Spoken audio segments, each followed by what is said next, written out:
여러분 하루에 한 10번 정도만 하시면요 모든 문제가 다 해결됩니다. 우리의 문제는 뭐예요? 성령이 충만하지 않은 게 우리 문제예요. 문제가 우리의 문제가 아니라 우리가 성령 충만하지 않은 게 우리의 문제인 걸 우리가 바라보시고 정확하게 원인을 아시고, 여러분 아침에 일어나서도 아이고 이렇게 하고 일어나지 마시고 나는 성령이 충만합니다 그리고 반동해서 빡 일어나시죠. 그냥 그러면 하루가 성령 충만한 하루가 될 줄 믿습니다. 자, 오늘 함께 나누실 말씀은 로마서 6장 6절 말씀입니다. 함께 합독합니다. 시작. 우리가 알거니와 우리의 옛사람이 예수와 함께 십자가에 못 박힌 것은 죄의 몸이 죽어 다시는 우리가 죄에게 종노릇하지 아니하려 함이니. 아멘. 저는 오늘 본문의 말씀을 가지고 육신을 처리하라 라는 제목으로 두 번째 시간 말씀 나누도록 할 텐데요, 우리가 이제 금요 찬양 예배를 계속 드리면서 그리스도인으로서 우리가 영적으로 성장해야 되는데 우리 영적인 성장을 방해하는 것들이 무엇인가 우리가 하나씩 점검해 보면서 그것들을 처리해 나가는 그런 지금 공과를 함께 나누고 있는 것입니다. 그래서 가장 먼저 우리가 해야 되는 것은, 먼저 신앙 안에 우리가 들어오면 우리는 거듭남을 인식해야 돼요. 거듭남. 여러분 거듭나셨습니까? 네. 거듭남이란 천연적인 나의 어떤 이 생명이 있죠. 육신의 생명, 또 내가 살아가는 어떤 생각하고 이런 모든 생명들이 있잖아요. 그런데 이 생명 위에 누구의 생명이? 하나님의 생명, 그 조회의 생명이 우리 가운데 더딥혀진 거예요. 그래서 이제는 내가 살지 않고 그 생명으로 살아갑니다. 그러한 믿음의 고백이 거듭남인 줄 믿습니다. 그리고 나서 우리 안에 우리가 선명하게 알 수 있는 여러 가지들이 있는데, 그 중에 첫 번째가 우리가 죄를 처리해야 된다라고 함께 나누었습니다. 우리 안에 죄들, 이것은 너무나 분명한 것이죠. 하나님 너무나 싫어하시는 것, 분명하게 우리가 알 수 있는 죄들을 우리가 처리해야 된다. 그런데 이 죄들이라는 것은 하나님의 교통 가운데 더 범위가 넓어지고 더 깊이가 깊어진다, 이런 말씀을 드렸습니다. 그래서 이전에는 죄로 여기지 않던 것들이 하나님과의 관계 가운데, 교통 가운데 이제는 죄로 깨달아지는 것들이 있어요. 그러면 그것들을 처리하면 또 하나님과의 교통에 막힘이 없게 되는 것이죠. 그리고 우리가 세상을 처리해야 한다, 세상을 처리하라 라는 말씀을 두 주에 걸쳐서도 나눴는데, 세상이라는 것은 죄처럼 이렇게 명확하게 구분되는 것은 아니고 보기에 딱 더럽다 이렇게 생각되는 것은 아니지만, 우리 안에 굉장히 이렇게 흰 옷의 아름다운 문양처럼 굉장히 고급져 보이고 좋아 보이고 사람들이 교양이 있어 보이고 이렇게 이야기하는 것들이지만, 그건 역시도 하나님과의 관계 가운데 방해가 되는 것이라면 이것을 우리가 처리해야 된다. 그런다고 집에 있는 냉장고 다 팔아버리고 다 텐트에서 자고 이런 얘기가 아니라, 우리에게 집도 필요합니다. 차도 필요해요. 집에 냉장고, TV, 세탁기 이런 거 다 필요해요. 그러나 필요에 과하게 내가 너무나 집착하고 있는 것들, 약한 부분이 하나씩 있잖아요. 남자들은 뭐가 약해요? 차에 약한 것 같아요. 차에. 네. 여성분들은 뭐에 약해요? 돈이요. 돈 안에 다 포함되어 있죠. 집이며 냉장고며 차며 다. 네. 그러니까 우리가 하나님보다 의지하는 무엇인가, 이것이 우리의 세상이다. 이것을 우리가 처리해야 된다라는 것을 말씀을 나누었습니다. 그리고 우리가 양심을 처리해야 된다라고 말씀을 나누었는데, 이 양심이라는 것은 우리의 양심의 무감각함을 처리해야 된다라는 거예요. 여러분 하나님이 뭐 해라 이렇게 말씀하시는데 못 들은 척하고 이렇게 할 때 있으시잖아요? 없으세요? 드라마 열심히 보고 있는데 마음 가운데 그거 좀 끄고 성경 좀 읽지, 이런 마음이 갑자기 훅 들어올 때가 있잖아요. 그때 우리는 어떻게 해요? 주님 정주행 중입니다, 건들지 마십시오 이렇게 하고 못 들은 척하고 막 이렇게 하잖아요. 이 양심에, 우리 가운데 양심에 말씀하시는 말씀에 이 무감각을 우리가 처리해야 된다. 무시하고 외면하는 이것들을 우리가 처리하는 것을 바로 양심을 처리하는 것이다 라고 말씀을 드렸습니다. 그리고 지난주에는 우리의 육신을 처리해야 한다라는 말씀을 우리가 함께 나누었는데요, 육신의 위치는, 우리의 육신의 위치는 정확하게 어디에 있어야 돼요? 십자가에 있어야 돼요. 십자가에 있어야 돼요. 내 안에 그리스도가 부활하셔서 그분으로 우리가 살아내고 역사해야 되는데, 자꾸 십자가에 있는 내가 내려와서 무엇을 막 하려고 그래.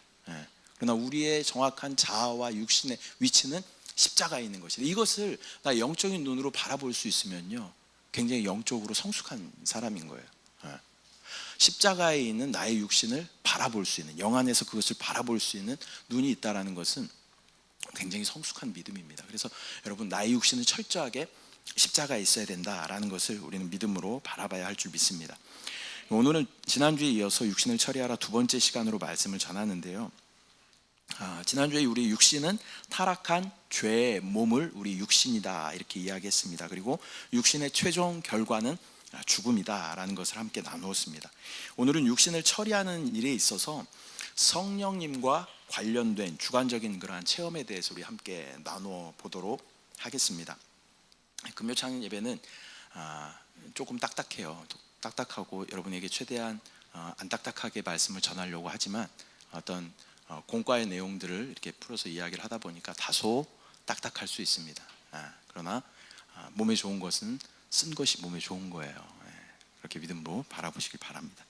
자, 육신을 처리한다라는 것은 육신을 처리하는 일에 있어서 우리의 체험은 전적으로 성령과 관련되어 있다라는 것입니다. 주님께서 우리의 죄와 우리의 모든 옛 창조를 끝내기 위해서 십자가에 못 박히셨다라는 것은 2000년 전에 우리의 모든 죄를 담당하시고 내가 다 이루었다라고 말씀하시면서 십자가에 못 박힌 사건은 객관적인 진리예요. 사실이에요. 그런데 이 객관적인 그 십자가가 나에게 주관적으로 체험되게 하시는 분은 성령이시다라는 거예요. 저도 어렸을 때부터 교회를 계속 다녔죠. 교회를 다녔어요. 계속 보는 게 뭐예요? 십자가예요. 집에도 십자가 항상 붙어 있었고, 교회에 항상 첨탑 위에 십자가 있었고, 교회 맨 앞에 또 엄청나게 큰 십자가가 있었고, 십자가들을 계속 바라봤단 말이에요. 근데 그 십자가는 나와 상관없는 그런 십자가였어요. 그냥 교회를 상징하는 그런 어떤 조형물 정도? 이 정도가 저의 인식의 전부였어요. 여기도 십자가가 있죠. 근데 이런 십자가가 2000년 전에 예수님 그냥 죽으신 나와는 별개의 그런 사건이 아니라 이 십자가가 나의 사건으로 체험되는 그 순간이 있다는 거예요. 그러니까 이 객관적인 십자가가 주관적으로 체험되는 순간이 반드시 우리 가운데 있어야 된다는 거예요. 이것만이 우리가 우리의 육신을 처리할 수 있는 근거가 되는 줄 믿습니다. 여러분, 십자가의 체험이 있으십니까? 저도 이제 중국에서 27살 때 예수님을 만났는데요, 새벽에 이제 억지로 끌려 나와서 기도하다가 이 언덕을 올라가고 있는 발 뒤꿈치 2개를 보여주셔요. 근데 순간적으로 알았죠. 이 발이 나를 위해서 주님께서 십자가 지시기 위해 골고다 언덕을 올라가시는 발이구나. 그리고 나서 저에게 이 십자가가 저에게 주관적으로 제 안에 들어오게 됐습니다. 그리고 성령 체험을 하고 나서 세상이 달라졌어요. 세상이 너무 아름다워 보였고, 또 모든 말씀이 처음부터 끝까지 다 믿어지고, 또 복음을 전하고 싶은 마음이 막 생기더라고요. 그래서 십자가가 이게 주관적으로 체험되기 전과 십자가가 주관적으로 체험된 후에 우리의 신앙은 완전히 다른 것이다 라는 것을 우리가 반드시 알아야 됩니다. 그래서 십자가의 체험은 반드시 성령께서 우리 가운데 역사하여 주시는 것이다. 우리 안에 거하시는 성령의 아주 중요한 기본적인 역사는 그리스도께서 십자가 위에서 육신을 못 박으신 그 사실을 우리 안에서 실행하시는 것입니다. 그러므로 육신을 처리하는 것의 실제적인 체험은 우리 안에 계신 성령으로만 가능하게 되는 것입니다. 이 체험에 대해서 로마서에서 이렇게 기록하고 있는데요, 우리가 6장 6절 말씀 다시 한번 읽어보면 시작. 우리가 알거니와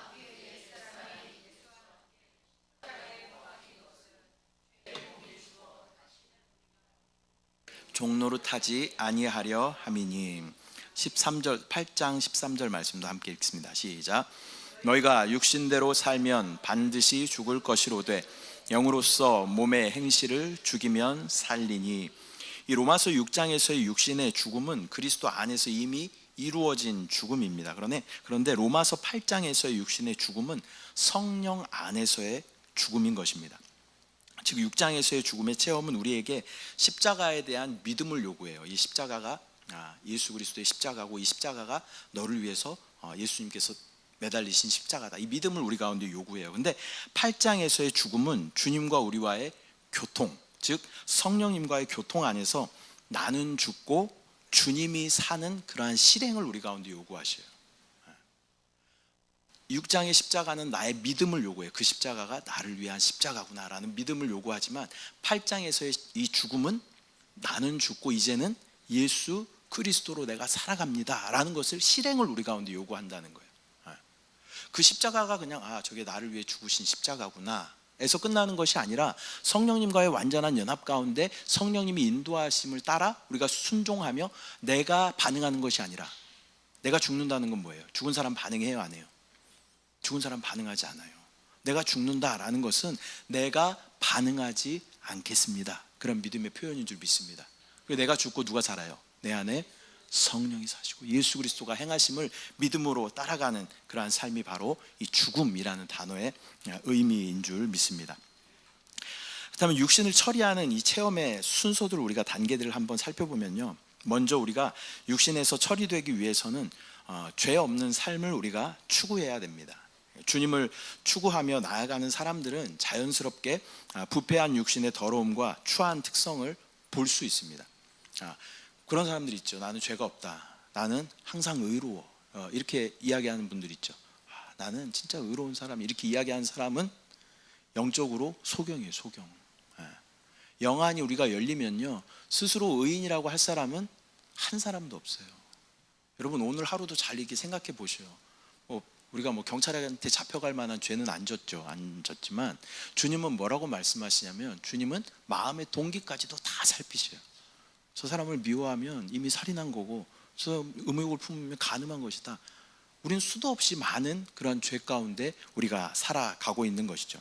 그래서 우리가 주님 안에 있다면 이것이 더럽고 주님이 원하시지 않는 것이구나 라는 것을 우리는 깨닫게 되는 것입니다. 그럴 때 그 사람은 자연적으로 육신에서 구출될 기회를 얻게 되며 또 거룩하고 죄 없고 승리하는 삶을 살아가기를 갈망하게 됩니다. 그런데 두 번째로 우리의 육신으로는 할 수 없다라는 것을 우리는 깨달아야 합니다. 이 사람이 죄 없는 생활을 갈망하고 또 죄의 속박에서 구출되기를 바랄 때 사람은 자연스럽게 자신의 노력으로 그것을 하려고 그래요. 내가 이제는 이 죄를 내가 짓지 말아야지, 그런 노력을 해요. 우리가 보면 우리가 죄 짓는 어떤 특별히 약한 부분들이 있어요. 어느 시간에 어느 장소에서 아니면 누구를 만나면 우리는 죄를 짓는다, 이런 약한 부분들이 있잖아요. 제가 이제 목사지만 옛날 친구들을 이제 한국에 들어와서 몇 번 만났거든요. 근데 얘네를 만나니까요, 딱 그때로 돌아가는 거예요. 저의 말투나 아니면 그 친구들을 대하는 태도나 이런 것이 전혀 목사 같지 않고 그때처럼 이렇게 되는 것을 발견하게 됐어요. 그래서 이 친구들에게도 덕이 안 되고 나에게도 덕이 안 되겠다. 그리고 나서 친구들과 이제 거의 만남을 갖지를 않는데요, 부르지도 않아요. 재미가 없으니까. 예전엔 그렇게 잘 놀던 친구가 이제는 맨날 교회 나가라고만 하고 너 그렇게 예수 믿으면 안 된다고 얘기하니까 잘 불러주질 않는데, 우리가 약한 부분들이 있어요. 어느 곳에 가면 누구를 만나면 죄 짓는 그런 습관적으로 넘어지는 그런 부분이 있다라는 것이죠. 그래서 우리는 날마다 또 내가 어떻게 이겨보려고 했지만 또 실패하는 나를 발견하게 되는 것입니다. 이러한 실패를 겪으면서 결국은 실패의 원인이 나의 부패한 자신의 육신에 있음을 우리가 발견하게 됩니다. 이렇게 우리는 우리 자신의 육신이 가장 큰 문제임을 발견하게 되는 것입니다. 즉 우리의 모든 문제가 바로 우리 자신, 즉 육신에 있음을 우리는 깨닫게 됩니다. 세 번째로는 우리는 우리 육신이 그리스도와 함께 십자가에 못 박혔음을 깨달아야 합니다. 우리가 하나님의 빛 안에서 실제적으로 육신이 할 수 없다라는 것을 보게 되고, 또 우리 스스로는 결코 육신을 처리할 수 없다라는 것을 깨닫게 될 때 우리 자신은 스스로 완전히 절망 가운데 빠질 수밖에 없습니다. 근데 이럴 때 성령님께서는 우리에게 육신의 옛사람이 그리스도와 함께 십자가에 못 박힌 것과 또 죄의 몸이 멸하여 이미 그 기능을 잃어버린 것을 우리 가운데 보여주실 거예요. 그러면 이때 우리가 하나님의 말씀을 따라서 믿음으로 이 사실을 우리 가운데 받아들인다면 우리는 자신을 죄에 대하여는 죽은 자로 여기고 또 그리스도 예수의 안에서는 하나님께 대하여는 산 자로 여길 수 있게 되는 것입니다. 네 번째로 우리는 성령께서 그리스도의 죽음 안으로 우리를 인도하시는 것에 우리는 순복해야 합니다. 나의 육신이 죽지 않으려고 발버둥 치면서 버티는 것이 아니라 기꺼이 성령의 인도하심 가운데 우리는 순종해야 합니다. 그 결과 우리는 십자가의 죽음 안에 포함되어서 더 이상 나의 육신이 반응하지 않게 되는 것입니다. 육신을 처리하라라는 것은 더 이상 나의 육신으로 반응하지 않겠습니다. 나의 육신은 철저하게 십자가 위에 있습니다 라는 것을 믿음으로 바라보는 것입니다. 그러면 두 번째로 성령의 교통 안에 있는 생활이란 무엇인가 한번 살펴볼 텐데요. 8장 13절, 로마서 8장 13절 말씀 다시 한번 합독합니다. 시작. 너희가 육신대로 살면 반드시 죽을 것이로되 영으로서 몸의 행실을 죽이면 살리니. 다시 로마서 8장 말씀에서 몸의 행실을 죽이는 것은 성령의 교통 안에 사는 그러한 생활을 요구하는 것입니다. 그렇다면 성령의 교통 안에서 생활한다라는 이 말의 뜻은 무엇일까요? 성령과의 교통 안에서 내가 산다라는 이 말의 뜻은 무엇일까요? 그것은 첫 번째로는 기도함으로 성령 안에서 하나님과 교통하는 것입니다. 우리는 교회 안에서 기도해야 된다라는 말을 수도 없이 많이 듣죠. 30년 신앙생활 하신 분들은 30년 동안 기도하라는 말을 계속 들었어요. 그래서 지겨울 수 있지만, 근데 우리의 문제는 뭐예요? 기도를 하지 않는다는 게 우리의 문제죠. 기도를 해야 된다는 걸 알지만 30년 동안 내가 알아왔지만 기도를 정작 하지 않는다는 것이 우리의 문제인 거예요. 그래서 성령님과 교통하는 삶이라는 것은 기도 안에서 내가 살아가는 그러한 삶을 의미하는데, 데살로니가 전서 5장 16절부터 18절 말씀 함께 합독합니다. 시작. 항상 기뻐하라, 쉬지 말고 기도하라, 범사에 감사하라. 이것이 그리스도 예수 안에서 너희를 향하신 하나님의 뜻이니라. 아멘. 또 에베소서 6장 18절 말씀도 함께 합독합니다. 모든 기도와 간구를 하되 항상 성령 안에서 기도하고 이를 위하여 깨어 구하기를 항상 힘쓰며 여러 성도를 위하여 구하라. 아멘. 이 데살로니가 전서 5장 말씀에서 기도를 쉬지 말고 기도해야 된다라고 말씀하고 있어요. 우리가 쉬지 말고 기도한다라는 것은, 여러분 쉬지 않고 기도할 수 있어요? 잘 안 되잖아요. 쉬지 말고 기도하라라고 분명히 말씀하셨지만 그렇게 살아내지 못한 우리를 발견하게 되잖아요. 근데 기도라는 것에 대한 정의를 우리가 조금 다시 한번 새롭게 할 필요가 있어요. 기도가 어떠한 장소 가운데 정확한 자세를 갖추고, 또 기도 제목 1, 2, 3, 4, 5, 6, 7, 8, 10 이렇게 써놓고 그것을 순서대로 다 하고, 뭐 나라와 민족을 위해, 또 전 세계 선교를 위해 막 이렇게 기도하는 것도 물론 필요한 기도죠. 그러나 순간순간 주 예수 그리스도의 이름을 부르는 것이 영적인 호흡, 기도인 줄 믿습니다.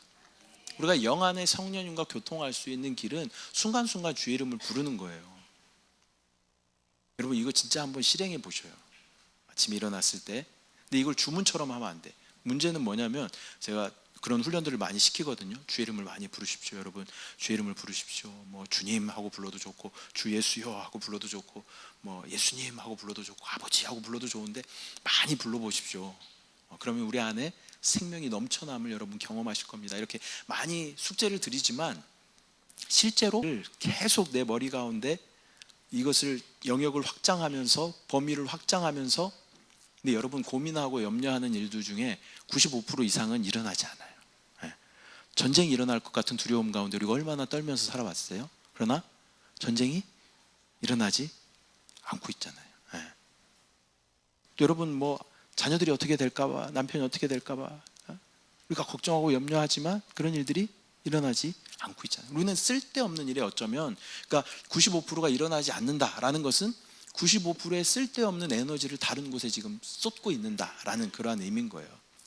우리가 생각을 영에 두고 그냥 생각을 가만히 고민하면요, 우리의 결론은 그냥 바로 사망이에요. 그러나 생각을 영에 두고 주의 이름을 부르며 나아갈 때 우리 가운데 생명이 역사하는 줄 믿습니다. 제가 이제 저는 이제 교육자니까 월요일 날 주로 쉬잖아요. 그래서 월요일 날 쉬면서 오늘 내가 진짜 주의 이름을 끊임없이 내가 부르겠다 라고 작정을 하고 한번 불러봤어요. 하루 종일 불렀을까요? 뭐 불렀을까요? 어떻게 아시죠? 저를 너무 잘 아시네. 못 불렀어요. 하루 종일 못 불렀어요. 그런데 계속 돌이켰어요. 또 잊어버렸네. 다시 불러야지. 이것을 계속 반복했어요. 그리고 나서 진짜 하루 종일 어쩌면 다시 돌이키면서 계속 주의 이름을 부르긴 불렀어요. 그랬더니 저를 너무 비웃지 마시고 그때 저녁에 잠잘 때 저의 느낌이 어땠냐면, 야, 오늘 사역도 안 했는데 제 안에 생명이 충만하다라는 것을 느끼게 됐어요.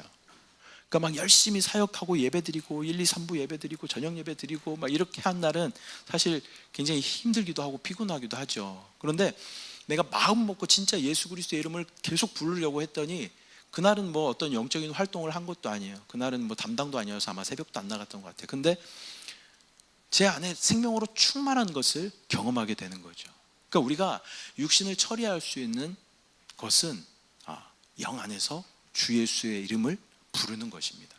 여러분, 주의 이름을 많이 불러보십시오.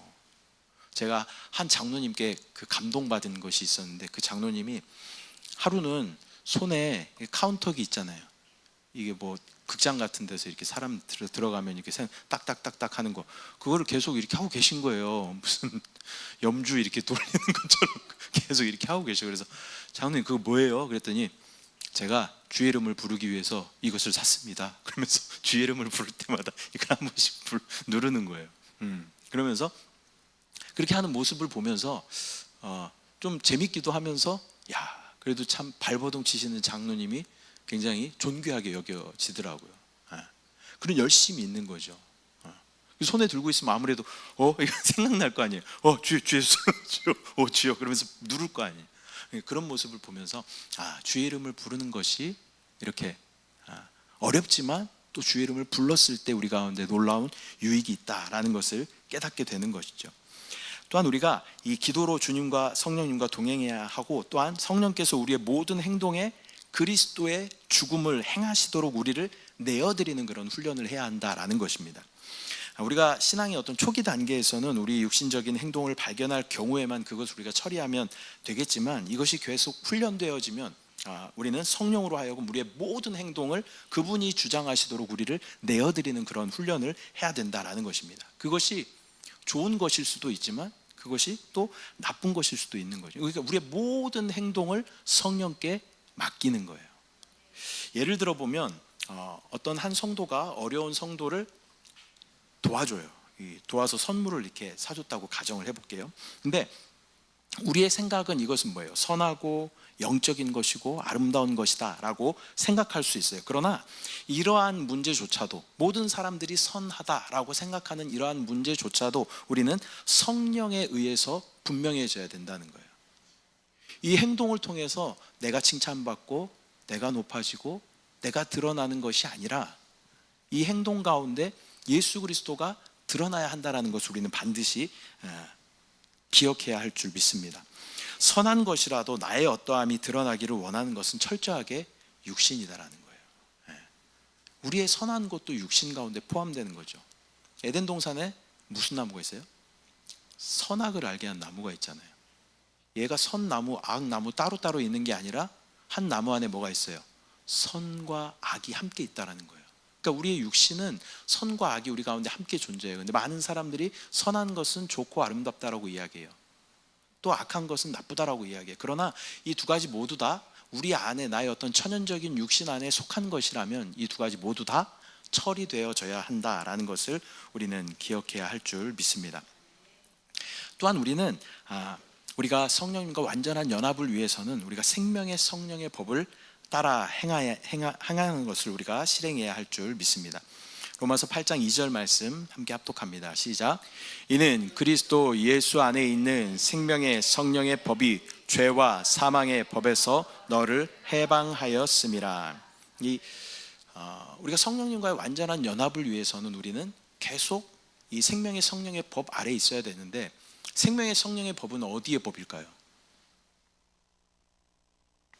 자, 보기 1번 영, 2번 육신, 3번 생각. 정답은? 하나님은 영이시고 하나님은 우리의 거듭난 영 안에 와 계셔요. 그래서 주의 영이 계신 곳에는 생명과 평강이 넘쳐나게 되는 줄 믿습니다. 그래서 우리의 영은 우리 영의 법은 생명의 성령의 법이에요. 우리가 주일날도 이제 그런 말씀을 나누었잖아요. 여러분, 설교를 다 까먹어도 이것만은 좀 기억해 주십시오. 영이라는 것은 하나님의 영역이에요. 많은 교회들이 이제 영혼, 육 이렇게 이분설로 이야기하는 교회들도 참 많이 있지만, 근데 영적인 것을 더 깊이 깨닫기 위해서는 영과 혼과 몸을 분리시켜서 우리가 생각하는 것이 영적인 것을 이해하는 데 훨씬 도움이 됩니다. 순복음교회는 영, 혼, 육 이렇게 세 부분으로 나누어서 이야기를 해요. 근데 뒤에 아직 많은데 우리가 기도해야 하는 시간이 많기 때문에 더 필요하기 때문에 이것만 여러분 마지막 말씀드릴게요. 이 영이라는 것은 하나님의 영역. 육신 안에는 뭐가 있어요?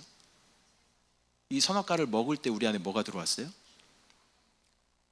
사단의 이 죄의 속성이 우리 가운데 들어왔다는 거예요. 그래서 우리가 육신으로 계속 유전되어 오는 우리 가운데 죄가 있는데 이것을 뭐라 그래요? 원죄라고 이야기해요. 그래서 아무리 금방 태어난 아가라고 할지라도 이 아이에게는 죄의 속성이 있는 거예요. 원죄가 있는 거예요. 그래서 이 육신과 이 영과는 가까워질 수가 없어요. 속성 자체가 너무 다르기 때문에. 그래서 이 영의 법은 뭐라 그랬어요? 생명의 성령의 법. 육신의 법은 뭐예요? 죄와 사망의 법. 이 법이라는 것은 철저하게 위치적인 개념이다라고 말씀드렸잖아요. 그래서 영 안에 있으면 자연스럽게 뭐가 역사해요? 생명의 성령의 법이 역사해요. 육신 안에 있으면 뭐가 역사해요? 자연스럽게 죄와 사망의 법이 역사하는 거예요. 근데 우리에게는 또 뭐가 있어요? 아까 영과 혼과 몸이 있다 그랬죠. 혼 안에는 생각, 감정, 의지 이런 것들이 있어요. 지, 정, 의. 또 양심은 이제 영과 혼의 어떤 중간 부분 이렇게 같이 교집합적인 부분이죠. 근데 우리의 생각을 우리가 계속 영 안에 두고 영적인 것들을 생각하고 우리의 감정은 예수 그리스도를 사랑하는 마음으로 충만하고 우리의 의지는 우리의 의지가 있잖아요. 그리고 의지를 가지고 선악과를 따먹어서 지금 우리가 이렇게 고생을 하고 있잖아요. 우리의 의지를 가지고는 내가 날마다 영적인 것들을 선택할 때 우리는 이 육신의 법에서 해방되고 육신을 처리할 수 있는 근거가 여기 있게 되는 줄 믿습니다. 예수님께서는 그러한 삶을 사셨어요. 예수님께서는 이 땅 가운데 그분은 하나님이시잖아요. 근데 이 땅 가운데 철저하게 하나님의 뜻대로 그분은 살아내셨어요. 그분 마음대로 하셔도 되죠. 하나님이신데. 근데 예수님 뭐라고 말씀하시냐면 내가 아무것도 스스로 할 수 없노라 라고 요한복음에서 말씀하셔요. 그분은 하실 수 있죠. 근데 왜 이렇게 말씀하시냐면 우리 가운데 성령을 따라 사는 것을 훈련시키기 위해서 그 본을 보이기 위해서 이렇게 사셨다는 거예요. 내가 내 마음대로 하지 않고 나는 아버지의 뜻대로 행하겠다라고 결단하신 거죠. 우리에게 본을 보이시기 위해서 우리 마음대로 하지 말고 누구 뜻대로 내 영 안에 계신 성령을 따라 행하라고 우리 가운데 말씀하시는 줄 믿습니다. 우리가 성령을 따라 행하면요 자연스럽게 우리는 육체를 처리할 수 있게 돼요. 우리가 이 방에서 이 방으로 가려면 어떻게 해요? 문을 열고 나와야 되죠. 그런데 우리가 두 곳에 같이 존재할 수 있어요? 없어요? 없어요. 우리가 안방에서 나와서 주방으로 오면 우리는 더 이상 안방에 없는 거잖아요. 마찬가지로 우리가 육신 안에 있던 내가 나와서 어디로? 영 안에 거하기만 하면 우리에겐 자연스럽게 무슨 법이? 생명의 성령의 법이 역사한다는 거예요. 그 육신을 처리할 수 있는 방법은 뭐예요? 생명의 성령의 법에 저촉을 받는 거예요. 그 법 아래 우리가 있는 거예요. 그러면 자연스럽게 우리 가운데 생명이 역사하게 되고 영적인 성장은 그 생명을 통해서 우리 가운데 자연스럽게 나타나게 되는 줄 믿습니다. 여러분의 육신을 위해서 심는 거는요 다 썩어질 것으로 거두는 거예요. 그러나 영을 위해서 성령을 위해서 다음 시대를 위해서 우리가 심는 것들은 다 하늘의 놀라운 상급으로 열매 맺게 될 줄 믿습니다. 육신을 처리하여 영 안의 거함으로 하나님의 놀라운 생명을 충만하게 누리는 저와 여러분들 되시기를 축복합니다. 이 시간 우리가 함께 기도할 텐데요. 오늘 아내랑도 이렇게 이야기를 하면서 이 진리가 참 명확하고 단순한데 이것이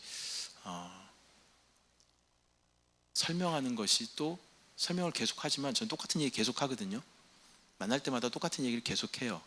그런데 이것이 진짜 우리 가운데 깨달아지는 게 참 쉽지가 않은 거죠. 십자가가 계속 우리 가운데 보였지만 이 십자가가 나에게 주관적으로 체험되는 것이 쉽지 않은 것처럼 이 하나님 영이시고 우리에겐 거듭난 영이 있고 나의 생각을 영 안에 두면 우리는 충만한 생명을 누린다. 얼마나 간단해요. 근데 삶 가운데 이게 잘 살아내지지 않고 우리의 생각은 육신과 짝하여 여전히 옛사람으로 이렇게 살아가고 있는 우리의 모습을 보게 되는 것이죠. 순간순간 주의 이름을 부르십시오. 주의 이름을 부르면 육신에서, 세상에서, 죄에서 우리를 건져내실 줄 믿습니다. 하나님의 뜻 가운데 승리하는 저와 여러분들 되시기를 축복합니다. 함께 기도하실 때 하나님, 나의 마음을 주님께 돌려드립니다. 세상 가운데 빼앗겼던 나의 마음을, 나의 생각을 주님께 돌려드립니다. 영의 생각은 생명과 평안이기 때문에 순간순간 나의 생각을 영 안에 둡니다. 영 안에 생명의 성령의 법으로 나에게 역사하여 주시옵소서. 그런 간절한 마음으로 우리 주님의 이름을 3번 부르고 함께 합심하여 기도하겠습니다. 주여, 주여.